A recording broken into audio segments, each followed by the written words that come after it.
अस्सलाम वालेकुम, सोहेल ख़ान हेयर। जितने भी व्यूअर्स हैं, मैं आप सबको अपने YouTube channel encyclopedia of zoology में वेलकम कहता हूं। डियर स्टूडेंट्स, आज हम फर्स्ट ईयर बियोलॉजी को स्टार्ट करने जा रहे हैं। फर्स्ट ईयर बियोलॉजी में जो फर्स्ट चैप्टर है हमारा, वो है cell structure and function. First chapter में पहला टॉपिक हमारे बलूचिस्तान टेक्स्ट बुक में जो दिया गया है स्टूडेंट्स, वो है सेल थ्योरी। लेकिन सेल थ्योरी को पढ़ने से पहले हम उन साइंटिस्ट के बारे में जानना चाहते हैं, उन साइंटिस्ट के बारे में पढ़ना चाहते हैं जिसने सेल थ्योरी पेश की। यानी सेल थ्योरी की हिस्ट्री आज हम पढ़ेंगे। कहाँ से स्टार्ट लेंगे सेल थ्योरी की? हम स्टार्ट लेंगे 16वीं सेंचुरी से लेकर के 19 सेंचुरी तक, 19 सेंचुरी तक। हम ये पूरा इसके दरमियान में जो साइंटिस्ट आए हैं, जिसने डिफरेंट काम किए हैं, कब सेल थ्योरी पेश किया गया था, किस साइंटिस्ट का अहम रोल है सेल थ्योरी में, वो आज हम स्टार्ट करते हैं।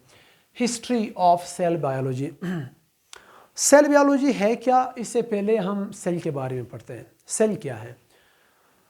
सेल की definition students of almost 5th या 6th क्लास से पढ़ते हैं आ रहे हैं। Cell is the structural and functional unit of life. Cell is the building block of life. अब ये इसका मतलब क्या है? Cell is the structural and functional unit of life. अगर आप यहाँ पे देख ले, दो मेन इंपॉर्टेंट टर्म्स मैंने अंडरलाइन भी किए हुए हैं, structural and functional unit of life या structural and functional unit of living organisms. क्यों कहा गया है और इस डिफिनेशन का मतलब क्या है? देखिए स्टूडेंट्स, हमारे बॉडी में कुछ इम्पॉर्टेंट, कुछ एसेंशियल एक्टिविटीज़ होते हैं जिसकी वजह से हम जिंदा हैं, यानी एक लिविंग ऑर्गेनिज्म जिंदा है। वो तमाम के तमाम एक्टिविटीज़ होती हैं एक्चुअली सेल ही में, जिसकी वजह से इसको ये नाम दिया है। फॉर एग्जांपल, तमाम के तमाम metabolic activities, cell division, cell growth, reproduction, ये तमाम के तमाम एक्टिविटीज़ होते हैं सेल में, जिसकी वजह से सेल को कहा गया structural and functional unit of life या structural and functional unit of living organisms. इन एक्टिविटीज़, ये वो एक्टिविटीज़ हैं जिसकी वजह से लिविंग ऑर्गेनिज्म जिंदा हैं। इसी वजह से ये होते सेल में हैं, जिसकी वजह से नाम दिया है structural and functional unit of life. इसके अलावा और भी बहुत सारे डिफिनेशन हैं। जो मॉडर्न डिफिनेशन यूज़ किया गया है या यूज़ किया जाता है, वो है cell has the unit of evolution. अब सेल बायोलॉजी क्या है? सेल बायोलॉजी जब हम पढ़ते हैं, हम कहते हैं cell biology is the branch of biology that deals with the study of cell structure and function. Cell biology की एक ऐसी ब्रांच है जिसमें हम सेल की स्ट्रक्चर एंड फंक्शन को स्टडी करते हैं, उसको हम कहेंगे सेल बायोलॉजी। एक इससे रिलेटेड एक और टर्म्स यूज़ किया जाता है, साइटोलॉजी। दोनों ऑलमोस्ट एक ही चीज़ है, सेम है। इसी वजह से हर बुक में दिया गया है also called has the cytology. लेकिन माइनर डिफरेंस है सेल बायोलॉजी और साइटोलॉजी में।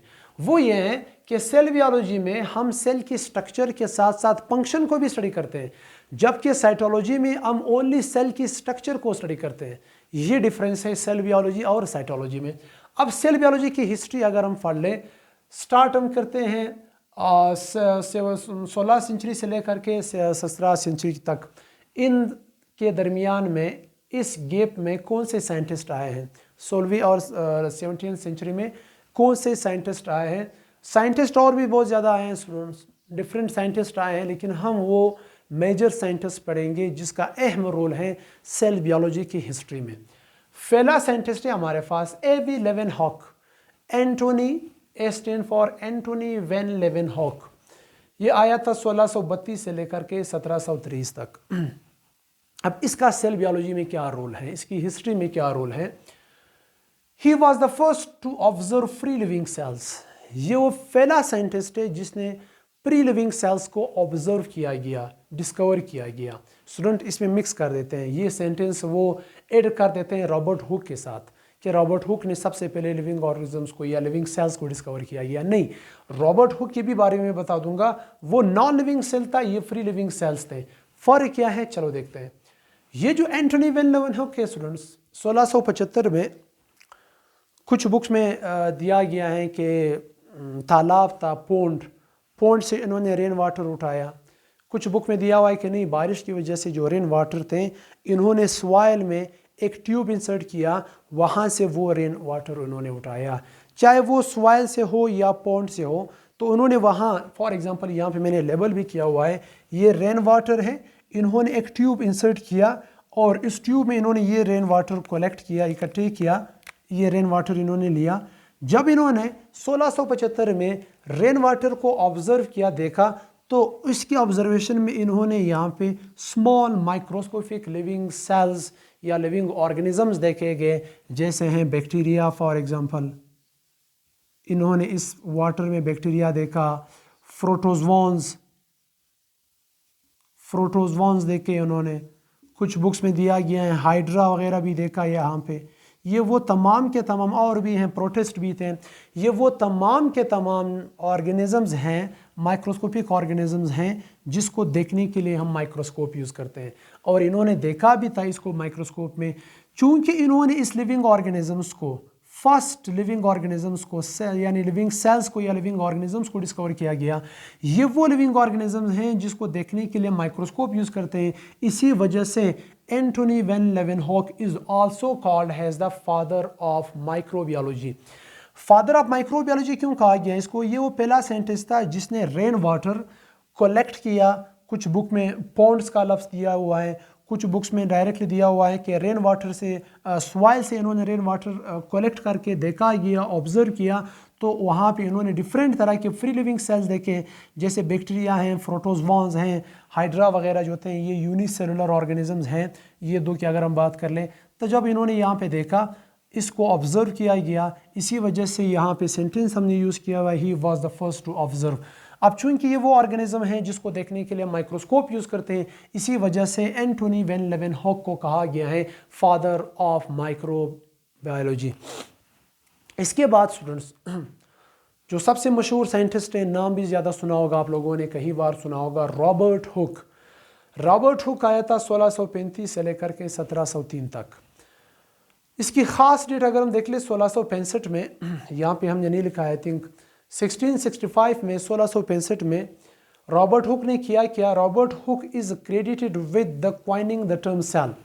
इसको क्रेडिट दिया गया था लफ्ज़ टर्म्स या लफ्ज़ सेल यूज़ करने का, यानी ये वो पहला साइंटिस्ट है जिसने लफ्ज़ यूज़ किया था सिला कुछ बुक में दिया हुआ है, कुछ बुक में दिया हुआ है सेलुली, ये मैं समझा देता हूँ। Second, he was the first to seen the non living cells. यहाँ पे एक और सेंटेंस भी रह गया था स्टूडेंट्स, एंटोनी वैन लेवेनहॉक जो था, ये वो पहला साइंटिस्ट था जिसने सबसे पहले स्पर्म सेल्स यानी spermatozoa of human, dog, rabbit, insects वगैरह को डिस्कवर किया गया था।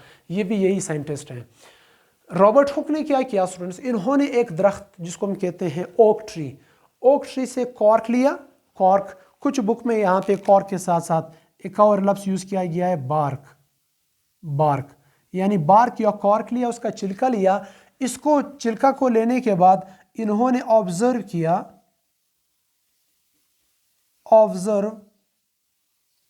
Under microscope.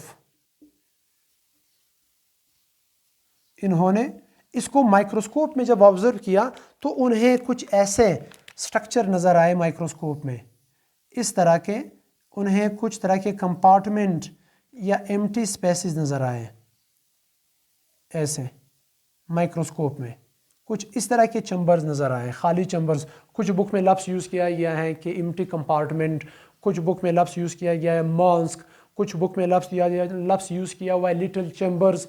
तो ये सब एक ही चीज़ आपको पता होनी चाहिए। तो उस टाइम इस जो खाली कंपार्टमेंट है, जो लिटिल चैम्बर है, इसके लिए इन्होंने लफ्ज़ यूज़ किया सेलुली। कुछ बुक में दिया हुआ है सिला, तो इसमें कंफ्यूज नहीं होना, सिला या सेलुली। बाद में इस सिला को नाम दिया गया सेल। लेकिन सबसे पहले डिस्कवर किसने किया था? इसने किया था रॉबर्ट हुक ने। टर्म सेल इसी ने यूज़ किया था। बाद इन्होंने जो लफ्ज़ यूज़ किया था वो था सेलुली, बाद में इसको नाम दिया था सेल। इसी वजह से यहाँ पे हमने लिखा है ही वॉज द फर्स्ट या Robert Hooke is credited with coining the term cell, plus he was the first to see in the non living cell. याद रखना, नॉन लिविंग सेल यहाँ पे मैंने लिखा है, जबकि ऊपर हमने लिखा था लिविंग सेल। ये कॉर्क क्या था, ये नॉन लिविंग है। तो कॉर्क ही को चूंकि इन्होंने ऑब्जर्व किया था अंडर अपने माइक्रोस्कोप में, जिसकी वजह से यहाँ पे सेंटेंस मैंने लिखा है he was the first to see in the non living cell. ये ग्रोथ ऑफ सेल बायोलॉजी थी 16वें और 17वीं सेंचुरी में। इसके बाद हम आते हैं growth of cell biology during 18th and 19th century में। ये इंपॉर्टेंट सेंचुरी है स्टूडेंट्स, क्योंकि इस सेंचुरी में बहुत ज़्यादा सेल बायोलॉजी में बहुत ज़्यादा इन्वेंशन भी हुए थे, चीज़ें डिस्कवर हुए थी। प्लस ये इस सेंचुरी जो है ये इस वजह से भी इम्पॉर्टेंट है क्योंकि इस सेंचुरी में सेल थ्योरी पेश किया गया था साइंटिस्ट ने। बहुत ज़्यादा साइंटिस्ट के नाम थे, मैंने कुछ मखसूस साइंटिस्ट के नाम लिखे हैं। पहला साइंटिस्ट जो इस सेंचुरी के दौरान आया था वो था मेरबेल। मेरबेल ने 1807 में कहा गया था कि all plants tissue are composed of cells. इन्होंने कहा कि प्लांट सेल्स के जितने भी टिश्यूज़ हैं तमाम के तमाम किस चीज़ से बने हुए हैं, सेल से बने हुए हैं। किसने कहा था? मेरबेल ने कहा था 1807 में। आप लोगों ने नाम प्लस इसके साथ साथ डेट भी याद रखने होंगे स्टूडेंट्स। ये बात हो रही है, इस सेंचुरी की बात हो रही है, याद रखना। सेकंड जो साइंटिस्ट आया था वो था रेनी ड्यूट्रिच। रेनी ड्यूट्रिच जो था इसने 1824 में कहा था कि all animals and plant tissue were in aggregate of cells है। इन्होंने कहा कि प्लांट्स और एनिमल्स जो टिश्यू हैं वो कैसे बने हुए हैं, वहाँ पे सेल्स एग्रीगेट हो करके टिश्यू बनाए इन्होंने। कौन से टिश्यू? एनिमल सेल्स की भी और प्लांट सेल्स की भी, यानी प्लांट्स और एनिमल्स की टिश्यू जो हैं वो सेल से बने हुए हैं, तो वो सेल्स एग्रीगेट फॉर्म में है, गुच्छे की फॉर्म में है। वो मिल करके सेल मिल करके प्लांट्स और एनिमल्स की टिश्यू बना रहे हैं। प्लांट टिश्यू के लिए लफ्ज़ इन्होंने यूज़ किया था, मेरबेल ने पहला कहा था, जबकि उसके बाद ये जो साइंटिस्ट आया था इन्होंने एनिमल्स वर्ड भी यूज़ किया। इसके बाद नेक्स्ट जो साइंटिस्ट आते हैं कि हम तरतीब वाइज आ रहे हैं स्टूडेंट्स, 1807, 1824, 1831, 1838, 1839, 1855। अब एक तरतीब वाइज हम जा रहे हैं, आपको पता होनी चाहिए, इसी वजह से मैंने तरतीब से भी लिखा था कि स्टूडेंट्स ये जो डेट है ये मिक्स ना कर ले। इसके बाद जो साइंटिस्ट आया था वो था रॉबर्ट ब्राउन। रॉबर्ट ब्राउन ने कहा कि नहीं, सेल अंदर से खाली नहीं होते। इन्होंने कहा कि सेल अंदर से खाली लिटिल चैम्बर है, एम्प्टी कंपार्टमेंट में। रॉबर्ट ब्राउन ने कहा कि नहीं, सेल अंदर से खाली नहीं होते, सेल के सेंटर में क्या पाए जाते हैं? न्यूक्लियस पाए जाते हैं। यानी ये वो पहला साइंटिस्ट था, he discovered and name the nucleus in the cells. इन्होंने सेल में न्यूक्लियस को डिस्कवर किया गया और उसको नाम भी दिया सेल। इसने कहा था रॉबर्ट ब्राउन ने कि सेल इज द इन्होंने कहा था nucleus is the fundamental component of the cell. यानी सेल की जो बुनियादी जो फंडामेंटल कंपोनेंट है वो क्या है? वो न्यूक्लियस। कब आया था? 1831 में। इसके बाद सेल थ्योरी स्टार्ट हुई स्टूडेंट्स, याद रखना, इनकी डेट के बाद सेल थ्योरी पेश किया गया था। सेल थ्योरी में जो पहला साइंटिस्ट आया था वो था Matthias Jacob Schleiden and Theodor Schwann. यानी यहाँ पे मैं इधर लिखवा देता हूँ। इसके बाद इस रीजन में क्या शो किया गया था? Cell theory. सेल थ्योरी इन साइंटिस्ट के बाद, रॉबर्ट ब्राउन के बाद सेल थ्योरी पेश किया गया। सेल थ्योरी में पहला जो साइंटिस्ट इसके बाद आया था वो था Matthias Jacob Schleiden. Matthias Jacob Schleiden कब आया था? 1838 में आया था। ये जर्मन था, बॉटनिस्ट था, प्लांट को स्टडी कर रहा था। तो इन्होंने कहा कि इन्होंने कहा ही observe that all plants are made up of cells. तमाम के तमाम प्लांट्स किस चीज़ से बने हुए हैं? सेल से बने हुए। चूंकि वो बॉटनिस्ट था, प्लांट को स्टडी कर रहा था, इसी वजह से इन्होंने कहा कि all plants are made up of sales.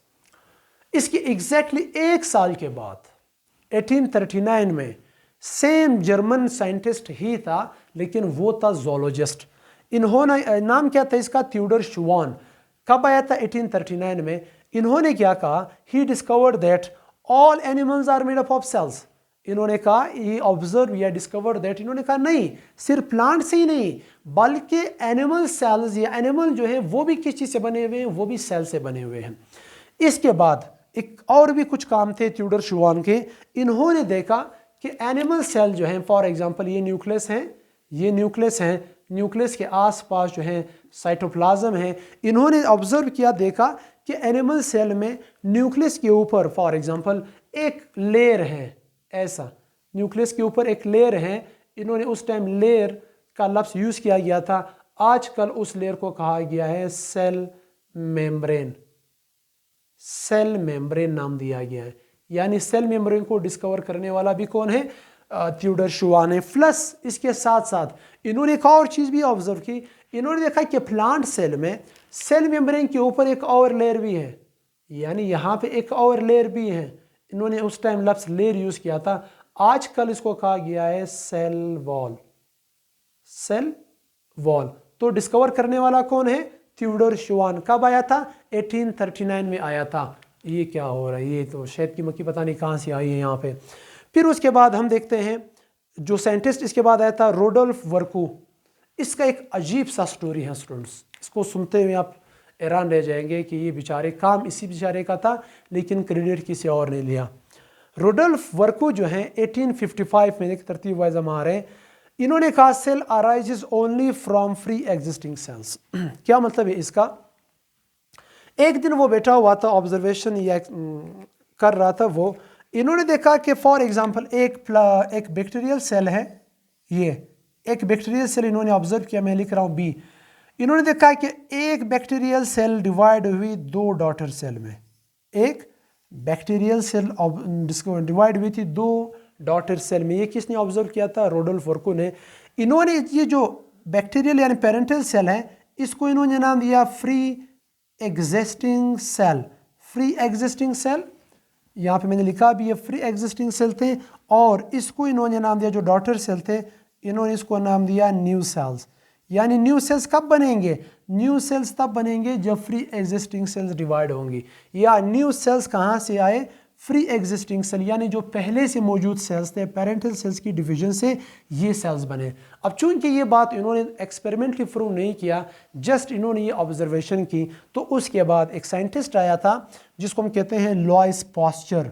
लॉइस pasture जो आया था, हमारे टेक्स्ट बुक में भी हम यही पढ़ते हैं लॉइस पास्चर, वहाँ पे दिया हुआ है, Louis Pasteur prove that new cells are arising from the division of free existing cell. New cells are arising from the division of free existing cell. यही बात थी, जस्ट लॉइस पास्चर ने इसको प्रूव किया थ्रू एक्सपेरिमेंट। इन्होंने इस बात को साबित की कि हाँ वाकई ऐसे होता है, पुराने सेल्स यानी प्री एग्जिस्टिंग सेल से नए सेल वजूद में आते हैं, जिसकी वजह से इसको इस सेंटेंस को इन दो ने, मिथियास जेकब स्लेडन वगैरह दोनों ने यूज़ किया गया था अपने सेल थ्योरी में भी। तो क्रेडिट किसको मिला था? लॉइस पास्चर को। लेकिन सबसे पहले ये सेंटेंस यूज़ किया किसने? रोडोल्फ वर्कू ने। रोडोल्फ वर्कू ने अपने लैटिन जुबान में कहा था ओमनेस सेलुली ई सेलुली, ओमनेस सेलुली ई सेलुली, यानी new cells are arising from the division of free existing cell. अब इसके बाद इन साइंटिस्ट ने Matthias Jacob Schleiden, Theodore Schwann, और इस सेंटेंस को भी यूज़ करते हुए इन्होंने सेल थ्योरी पेश की। सेल थ्योरी के कुछ इंपॉर्टेंट सेंटेंसेस हैं। पहला सेंटेंस ये था, इसने मैथियास जेकब स्लेडन ने कहा था कि जब पहले इन्होंने कहा था कि प्लांट जो है सेल से बने हुए हैं, इसने कहा था एनिमल जो है वो सेल से बने हुए हैं। तो इन्होंने कहा इसे करते हैं सेल थ्योरी में, सेल थ्योरी की बात हो रही, चूँकि 3 सेंटेंसेस है उसके। इन्होंने कहा, आप कह रहे हैं प्लांट सेल जो है वो सेल से बने हुए हैं, मैं कह रहा हूँ तमाम के तमाम एनिमल जो है वो सेल से बने हुए हैं। ऐसे करते हैं, प्लांट्स और एनिमल्स के बजाय हम एक लफ्ज़ यूज़ करते हैं लिविंग ऑर्गेनिजम्स।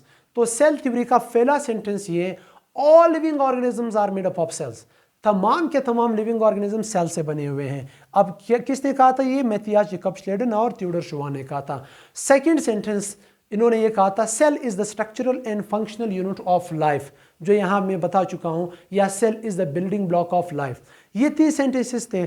फोर्थ सेंटेंस किसका था? रोडोल्फ वर्कू का था, लेकिन एक्सपेरिमेंटली प्रूव किया था लॉइस पास्चर ने। इन्होंने लॉइस पास्चर के सेंटेंस को भी यूज़ किया था अपने सेल थ्योरी में कि new cells are arising only from the division of free existing cells, कि न्यू सेल्स तब वजूद में आएंगे, बनेंगे, जब पुराने सेल यानी फ्री एग्जिस्टिंग सेल्स डिवाइड होंगे। ये था सेल थ्योरी। मैंने इस वजह से शुरू में स्टूडेंट सेल थ्योरी नहीं समझाई, क्योंकि पहले आपको इन साइंटिस्ट के बारे में पता होनी चाहिए था, किस साइंटिस्ट ने कौन सा सेंटेंस यूज़ किया गया था। ये था students history of cell biology. इंशाल्लाह नेक्स्ट लेक्चर में हम पढ़ेंगे कंपोनेंट ऑफ सेल्स, यानी यूकैरियोटिक सेल और प्रोकैरियोटिक सेल्स की कंपोनेंट के बारे में पढ़ेंगे कि किस चीज़ से बने हुए हैं। सो इंशाल्लाह सी यू इंशाल्लाह इन आवर नेक्स्ट लेक्चर। अपने दुआओं में याद